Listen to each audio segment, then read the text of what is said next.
আসসালামু আলাইকুম ওরহমতুল্লাহ। বন্ধুরা, আশা করছি আল্লাহর রহমতে সবাই আপনারা ভালো আছেন। আরও একটি নতুন ভিডিও নিয়ে আপনাদের মাঝে হাজির হয়েছি। আমাদের আজকের এই ভিডিওতে জানাবো কিয়ামতের পূর্বে যা যা ঘটবে এবং কিভাবে আমরা বুঝব যে কিয়ামত খুব দ্রুত চলে আসবে। আজকের আলোচনার বিষয় কিয়ামতের পূর্বে যা যা ঘটবে, অর্থাৎ ইমাম মাহাদির সময়কাল, দাজ্জালের আগমন, ঈসা আলাইহিস সালামের অবতরণ, ইয়াজুজ মাজুজের আবির্ভাব সম্পর্কিত ঘটনার পর্যায়ক্রম। ইমাম মাহাদির সময়কাল রাসূলুল্লাহ সাল্লাল্লাহু আলাইহি ওয়াসাল্লাম বলেছেন, আমার বংশ হতে মাহাদির আবির্ভাব হবে।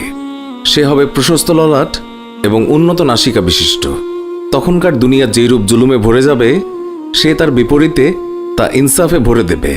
তার যুগে উম্মত অযাচিত প্রাচুর্যের অধিকারী হবে, যা ইতিপূর্বে কখনো হয়নি। পৃথিবী তার সর্বপ্রকার খাদ্য সম্ভার পর্যন্ত উৎপন্ন করবে এবং কিছুই প্রতিরোধ করে রাখবে না। সম্পদের স্তূপ গড়ে উঠবে। লোকে দাঁড়িয়ে বলবে, হে মাহাদি, আমাকে দান করুন। তিনি বলবেন, তোমার যত প্রয়োজন নিয়ে যাও।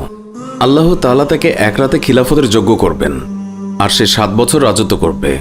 রাসূলুল্লাহ সাল্লাল্লাহু আলাইহি ওয়াসাল্লাম বলেছেন, কিয়ামত সংঘটিত হবে না যতক্ষণ পর্যন্ত না রোমীয় সেনাবাহিনী আমাক অথবা দাবিক নাহরের কাছে অবতীর্ণ হবে। তখন তাদের মোকাবিলায় মদিনা থেকে এই দুনিয়ার সর্বোত্তম মানুষের একদল সৈন্য বের হবে। তারপর উভয় দল সারিবদ্ধভাবে দণ্ডায়মান হওয়ার পর রোমীয়গণ বলবে, তোমরা ওই সমস্ত লোকদের থেকে পৃথক হয়ে যাও যারা আমাদের লোকদেরকে বন্দী করেছে, আমরা তাদের সঙ্গে যুদ্ধ করব। তখন মুসলিমগণ বলবে, আল্লাহর শপথ, আমরা আমাদের ভাইয়ের থেকে কখনো সম্পর্ক ছেদ করব না। পরিশেষে তাদের পরস্পর যুদ্ধ হবে। এই যুদ্ধে মুসলিমদের 1/3 সৈন্য পলায়নপর হবে এবং আল্লাহ তাআলা কখনোই তাদের তওবা গ্রহণ করবেন না। সৈন্যদের 1/3 নিহত হবে এবং তারা হবে আল্লাহর কাছে শহীদের মাঝে সর্বোত্তম শহীদ, আর সৈন্যদের অপর 1/3 বিজয়ী হবে। জীবনে আর কখনো তারা ফিতনায় আক্রান্ত হবে না। তারাই বিজয় করবে। তারা নিজেদের তরবারি জৈতুন বৃক্ষে লটকিয়ে যুদ্ধলব্ধ সম্পদ ভাগ করতে থাকবে। এমত অবস্থায় তাদের মধ্যে শয়তান উচ্চস্বরে বলতে থাকবে, দাজ্জাল তোমাদের পেছনে তোমাদের পরিবার পরিজনের মধ্যে চলে এসেছে। এই কথা শুনে মুসলিমরা সেখান থেকে বের হবে, অথচ এই ছিল মিথ্যা সংবাদ। তারা যখন সিরিয়া পৌঁছাবে তখন দাজ্জালের আগমন ঘটবে। উক্ত যুদ্ধ আসলে ইমাম মাহাদির নেতৃত্বেই হবে কিনা তা স্পষ্টভাবে হাদিসে বর্ণিত হয়নি। তবে ফিতনা সংক্রান্ত হাদিসসমূহ পর্যালোচনা করলে এটাই মনে হয় যে সেটা ইমাম মাহাদির সময়েই হবে, অর্থাৎ ইমাম মাহাদির নেতৃত্বেই হবে। আল্লাহ তাআলাই ভালো জানেন। দাজ্জালের আবির্ভাব। রাসূলুল্লাহ সাল্লাল্লাহু আলাইহি ওয়াসাল্লাম বলেছেন, নিশ্চয়ই দাজ্জাল সিরিয়া এবং ইরাকের খাল্লা নামক স্থান থেকে বের হবে। তারপর সে তার ডান এবং বামে সর্বত্র বিপর্যয় সৃষ্টি করবে।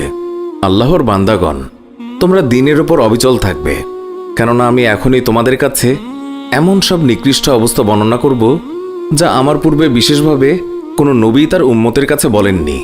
সেই পৃথিবীতে 40 দিন পর্যন্ত অবস্থান করবে। এর প্রথম দিনটি 1 বছরের সমান, দ্বিতীয় দিনটি 1 মাসের সমান এবং তৃতীয় দিন 1 সপ্তাহের সমান হবে। অবশিষ্ট দিনগুলো তোমাদের দিনসমূহের মতোই হবে। সাহাবীগণ প্রশ্ন করলেন, হে আল্লাহর রাসূল, যেদিন 1 বছরের সমান হবে সেই দিন কি 1 দিনের সালাতে আমাদের জন্য যথেষ্ট হবে? উত্তরে তিনি বললেন, না, বরং তোমরা এই দিন হিসাব করে তোমাদের দিনের পরিমাণ নির্দিষ্ট করে নেবে। সে তার দাবির সূচনায় বলবে, আমি নবী, অথচ আমার পরে কোনো নবী নেই। অতঃপর সে দাবি করবে, আমি তোমাদের রব, অথচ মৃত্যু না হওয়া পর্যন্ত তোমরা তোমাদের প্রভুকে কখনোই দেখতে পাবে না। সে হবে অন্ধ, অথচ তোমাদের রব মোটেই অন্ধ নন। তার 2 চোখের মাঝখানে লেখা থাকবে কাফের। শিক্ষিত এবং অশিক্ষিত প্রত্যেক মুমিন ব্যক্তি এই লেখাটি পড়তে সক্ষম হবে। দাজ্জালের অনাসৃষ্টির মধ্যে একটি হচ্ছে তার সাথে জান্নাত এবং জাহান্নাম 2 থাকবে। তবে তার জাহান্নাম হবে জান্নাত এবং তার জান্নাত হবে জাহান্নাম। যে ব্যক্তি তার জাহান্নামের বিপদে পতিত হবে সে যেন আল্লাহর সাহায্য প্রার্থনা করে এবং সূরা কাহফের প্রথমাংশ তিলাওয়াত করে, তাহলে সেই জাহান্নাম হবে তার জন্য শীতল এবং আরামদায়ক। ইব্রাহিম আলাইহিস সালামের বেলায় আগুন যেরূপ হয়েছিল। দাজ্জালের আরেকটি অনাসৃষ্টি হচ্ছে সে এক বেদুইনকে বলবে, আমি যদি তোমার পিতামাতাকে তোমার সামনে জীবিত করে তুলতে পারি তবে কি তুমি এই সাক্ষ্য দেবে না যে নিশ্চয়ই আমি তোমার রব? সে বলবে, হ্যাঁ, অবশ্যই।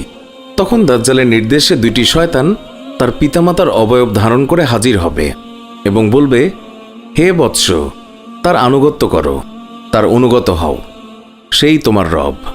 দাজ্জালের আরও একটি অনাসৃষ্টি হচ্ছে সে জনৈক ব্যক্তিকে পরাভূত করে হত্যা করবে, অতঃপর করাত দিয়ে তাকে ফেরে 2 টুকরা করে ছুঁড়ে মারবে।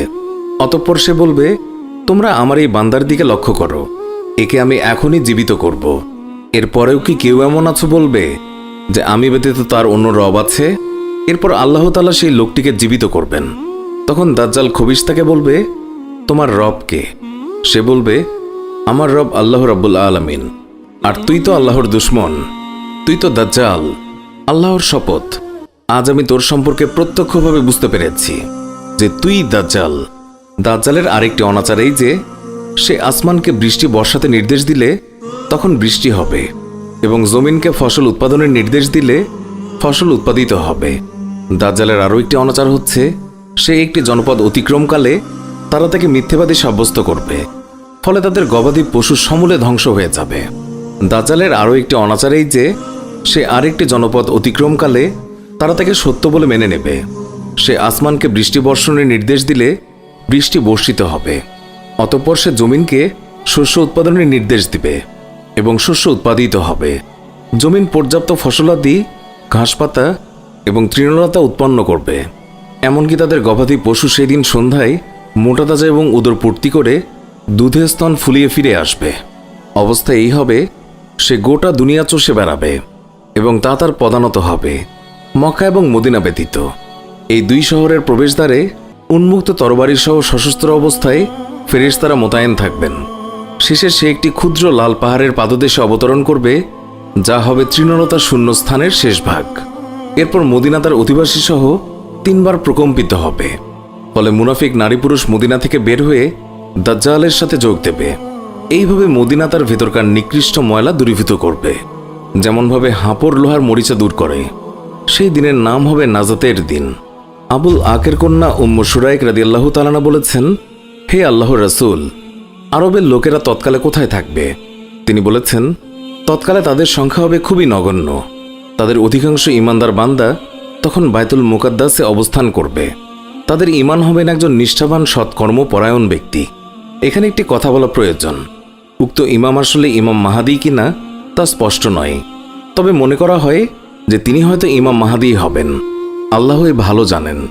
ঈসা আলাইহিস সালামের আগমন। এমত অবস্থায় একদিন তাদের ইমাম তাদেরকে নিয়ে ফজরের নামাজ পড়বেন। এই সময় আল্লাহ রাব্বুল আলামিন ঈসা ইবনু মারিয়াম আলাইহিস সালামকে প্রেরণ করবেন। তিনি 2 ফেরেশতার কাঁধের উপরে ভর করে ওয়ার্স এবং জাফরান রঙের জোড়া কাপড় পরিহিত অবস্থায় দামেস্ক নগরীর পূর্ব দিকের উজ্জ্বল মিনারে অবতরণ করবেন। যখন তিনি তার মাথা ঝুঁকাবেন তখন ফোঁটা ফোঁটা ঘাম তার শরীর থেকে গড়িয়ে পড়বে। তখন ইমাম পেছন দিকে সরে আসবেন যাতে ঈসা বিন মারিয়াম আলাইহিস সালাম সামনে অগ্রসর হয়ে লোকদের নামাজে ইমামতি করতে পারেন। তখন ঈসা আলাইহিস সালাম তার হাত ইমামের 2 কাঁধের উপর রেখে বলবেন, আপনি অগ্রবর্তী হয়ে নামাজে ইমামতি করুন, কেননা এই নামাজ আপনার জন্যই কায়েম শুরু হয়েছে। অতএব তাদের ইমাম তাদেরকে নিয়ে নামাজ পড়বেন। তিনি নামাজ থেকে অবসর হলে ঈসা আলাইহিস সালাম বলবেন, দরজা খুলে দাও। তখন দরজা খুলে দেয়া হবে এবং দরজার পেছনে দাজ্জাল অবস্থানরত থাকবে। তার সাথে থাকবে 70,000 ইহুদি, কারুকার্য খচিত এবং খাপবদ্ধ তরবারি সহ। দাজ্জাল ঈসা আলাইহিস সালামকে দেখা মাত্র পানিতে লবণ বিগলিত হওয়ার ন্যায় বিগলিত হতে থাকবে এবং ভেগে পলায়ন করতে থাকবে। তখন ঈসা আলাইহিস সালাম বলবেন, তোর উপরে আমার একটা আঘাত আছে যা থেকে তোর বাঁচার কোনো উপায় নেই। তিনি লুদের পূর্ব ফটকে তারা নাগাল পেয়ে যাবেন এবং তাকে হত্যা করবেন। অতঃপর আল্লাহ তাআলা ইহুদিদের পরাজিত করবেন। আল্লাহর সৃষ্টি যে কোনো বস্তু, পাথর, গাছপালা, দেয়াল অথবা প্রাণী, যার আড়ালেই কোনো ইহুদি লুকিয়ে থাকবে, আল্লাহ তাকে বাকশক্তি দান করবেন এবং সে ডেকে বলবে, হে আল্লাহর মুসলমান বান্দা, এই যে এক ইহুদি, এই দিকে এসো। সে আমার পেছনে লুকিয়ে আছে এবং তাকে হত্যা করো। তবে গারকাদ নামক গাছ কথা বলবে না, কারণ সেটা ইহুদিদের গাছ। অতঃপর ঈসা আলাইহিস সালাম ওই সম্প্রদায়ের কাছে যাবেন যাদেরকে আল্লাহ তাআলা দাজ্জালের বিপর্যয় থেকে রক্ষা করেছেন। ঈসা আলাইহিস সালাম তাদের কাছে গিয়ে তাদের চেহারায় হাত বুলিয়ে জান্নাতে তাদের স্থানসমূহের ব্যাপারে খবর দেবেন। ইয়াজুজ মাজুজের আগমন। এমন সময় আল্লাহ রাব্বুল আলামিন ঈসা আলাইহিস সালামের প্রতি এই মর্মে ওহী অবতীর্ণ করবেন যে আমি আমার এমন বান্দাদের আবির্ভাব ঘটিয়েছি যাদের সঙ্গে কারোই যুদ্ধ করার ক্ষমতা নেই। অতঃপর তুমি আমার মুমিন বান্দাদেরকে নিয়ে তুর পাহাড়ে চলে যাও। তখন আল্লাহ তাআলা ইয়াজুজ মাজুজকে কওমে পাঠাবেন। তারা ছাড়া পেয়ে পৃথিবীর সব প্রান্তে দ্রুত ছড়িয়ে পড়বে। তাদের প্রথম দলটি বুহাইরায় তারাবিয়ার উপকূলে এসে এর সমুদয় পানি পান করে নিঃশেষ করে দেবে। এরপর তাদের সর্বশেষ দলটি এই স্থান দিয়ে যাত্রাকালে বলবে, এই সমুদ্রে কোনো সময় পানি ছিল কি? তারপর বায়তুল মাকদিসের পাহাড়ে পৌঁছার পর তাদের অভিযান সমাপ্ত হবে। তারা পরস্পর বলবে, আমরা তো দুনিয়ায় বসবাসকারীদেরকে ধ্বংস করেছি, এবার চলো আকাশে বসবাসকারীদেরকে ধ্বংস করি। তারা এই বলে আকাশের দিকে তখন তীর নিক্ষেপ করবে। আল্লাহ তাআলা তাদের তীরসমূহে রক্তে রঞ্জিত করে ফেরত দেবেন। তারা আল্লাহর নবী ঈসা আলাইহিসসালাম এবং তার সাথীদেরকে অবরোধ করে রাখবে। ফলে তাদের কাছে একটি বলদের মাথা বর্তমানে তোমার কাছে 100 দিনারের মূল্যের চেয়েও অধিক মূল্যবান প্রতিপন্ন হবে। তখন আল্লাহর নবী ঈসা আলাইহিসসালাম এবং তার সঙ্গীগণ আল্লাহর কাছে প্রার্থনা করবেন। ফলে আল্লাহ তাআলা ইয়াজুজ মাজুজ সম্প্রদায়ের প্রতি আযাব পাঠাবেন। তাদের ঘাড়ে এক প্রকার পোকা হবে, এতে এক এক করে সবাই মরে নিঃশেষ হয়ে যাবে। এরপর ঈসা আলাইহিসসালাম এবং তার সঙ্গীগণ পাহাড় থেকে জমিনে বেরিয়ে আসবেন, কিন্তু তারা আধা জায়গাও পাবেন না যেখানে তাদের পচা লাশ এবং লাশের দুর্গন্ধ নেই। অতঃপর ঈসা আলাইহিসসালাম এবং তার সঙ্গীগণ পুনরায় আল্লাহর কাছে প্রার্থনা করবেন। তখন আল্লাহ তাআলা উটের ঘাড়ের মতো লম্বা এক ধরনের পাখি পাঠাবেন। তারা তাদেরকে বহন করে আল্লাহর ইচ্ছা অনুসারে কোনো স্থানে নিয়ে গিয়ে ফেলবে। আল্লাহ তখন এমন মুষলধারে বৃষ্টি বর্ষণ করবেন যার ফলে কাঁচা পাকা কোনো গৃহই আর অবশিষ্ট রইবে না। এতে করে জমিন বিধৌত হয়ে উদ্ভিদশূন্য মৃত্তিকায় পরিণত হবে। অতঃপর পুনরায় জমিনকে এই মর্মে নির্দেশ দেওয়া হবে যে, হে জমিন, তুমি আবার ফসল উৎপন্ন করো এবং তোমার বারাকাত ফিরিয়ে দাও। সেদিন একদল মানুষ একটি ডালিম ভক্ষণ করবে এবং এর বাকলের নিচে লোকেরা ছায়া গ্রহণ করবে। দুধের মতো বারাকাত হবে। ফলে একটি মাত্র দুগ্ধবতী উট একদল মানুষের জন্য যথেষ্ট হবে।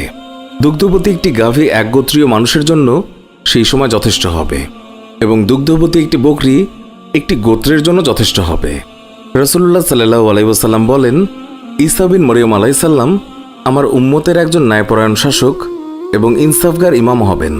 তিনি ক্রুশ ভেঙে ফেলবেন, এমনভাবে শূকর হত্যা করবেন যে তার একটিও অবশিষ্ট থাকবে না। সম্পদের প্রাচুর্যের কারণে তিনি জিজা মওকুফ করবেন, জাকাত আদায় বন্ধ করবেন, এবং না বকরির উপরে জাকাত ধার্য করা হবে না উটের উপরে। লোকের মাঝে পারস্পরিক হিংসা বিদ্বেষ এবং শত্রুতার অবসান হবে। প্রত্যেক বিষাক্ত প্রাণী বিষশূন্য হয়ে যাবে। এমনকি দুগ্ধ পোষ্য শিশু তার হাতের সাপ মুখের ভিতরে ঢুকিয়ে দেবে, কিন্তু তার কোনোই ক্ষতি হবে না। নেকড়েবাগ মেষের পালের সঙ্গে এমন আচরণ করবে যেন তারা পাহারারত কুকুর। পানিতে পাত্র পরিপূর্ণ হওয়ার মতো পৃথিবী শান্তিতে পূর্ণ হয়ে যাবে। সকলের কালেমা এক হয়ে যাবে। আল্লাহ ব্যতীত কারো ইবাদত করা হবে না। যুদ্ধ বিগ্রহ তার সাজ সরঞ্জাম রেখে দেবে। কুরাইশদের রাজত্বের অবসান হবে। একসময় আল্লাহ তাআলা অত্যন্ত আরামদায়ক একটি বায়ু প্রেরণ করবেন। এই বায়ু সকল মুমিন লোকদের কাছে পৌঁছাবে এবং সমস্ত মুমিন মুসলমানদের রূহ কবজ করে নিয়ে যাবে। তখন একমাত্র মন্দ লোকেরাই এই পৃথিবীতে বাকি থাকবে। তারা গাধার মতো পরস্পর একে অন্যের সাথে নানা ব্যভিচারে লিপ্ত হবে। এদের উপরই কিয়ামত সংগঠিত হবে। আল্লাহ রাব্বুল আলামিন আমাদেরকে এই বিষয়গুলো সঠিকভাবে বোঝার তৌফিক দান করুন এবং আমাদেরকে সকল ফিতনা থেকে আমাদেরকে হেফাজত করুন। আল্লাহুম্মা আমিন। সুপ্রিয় দর্শক, এই ছিল আমাদের আজকের ভিডিওটি ভালো লাগলে লাইক দিন, আর নিয়মিত আমাদের ভিডিও পেতে এক্ষুনি আমাদের চ্যানেলটি সাবস্ক্রাইব করে পাশে থাকা বেল আইকনটিও প্রেস করুন। এতে করে আমাদের নতুন ভিডিওর নোটিফিকেশন ভিডিও আপলোড করা মাত্রই আপনার কাছে পৌঁছাবে। আজকের মতো বিদায় নিচ্ছি। দেখা হবে অন্য কোনো ভিডিওতে। ভালো থাকবেন। ধন্যবাদ সবাইকে।